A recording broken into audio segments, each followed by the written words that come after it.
Time now for Inside Out as we're joined by SNY NBA insider Ian Begley. And definitely too bad that there were no fans at the Garden for this one. But Ian, the obvious starting point after this victory is Austin Rivers. How was he able to take this game over in the fourth quarter?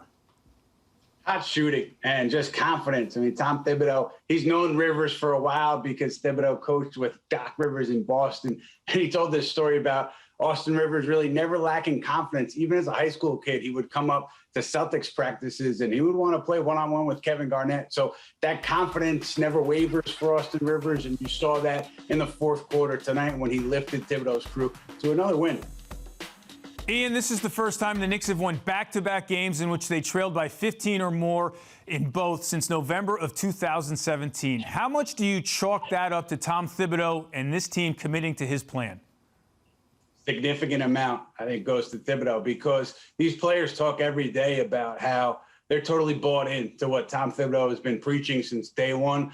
They talk about the idea that you either play his way or you don't play, and that means you play hard. It doesn't mean Thibodeau is going to tell you, don't take this shot, or do this exactly on defense. He's going to let you play, but he wants you to play hard. And the veterans on this club and the young players on this club, they understand that, they respect it. And I think that's why you see this resiliency from this Knicks team the last couple of nights where they're down double digits early in games, but they don't fold like you've seen some Knicks teams in the past do.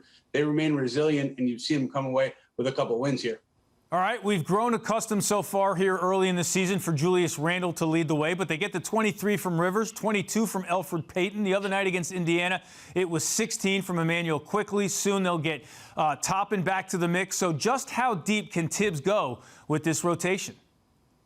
I think he wants to keep it to 10 and no more than that. And so he's going to have some interesting decisions to make when Obi Toppin comes back, when Frank Ntilikina comes back. Because there are players who are getting minutes now, and if Ntilikina wants to get in that rotation, a guy like, Alec Burks or another player may have to sit. So Thibodeau's going to have some decisions to make there. Another note on this roster is with Nerlens Noel out, the Knicks and some other contenders have Taj Gibson on their radar. Gibson obviously played in New York last year. The Knicks would have to cut somebody to sign Gibson, but he has a history with Thibodeau. He's got a good history with Mitchell Robinson, though, so that's a name that's on the radar right now for New York.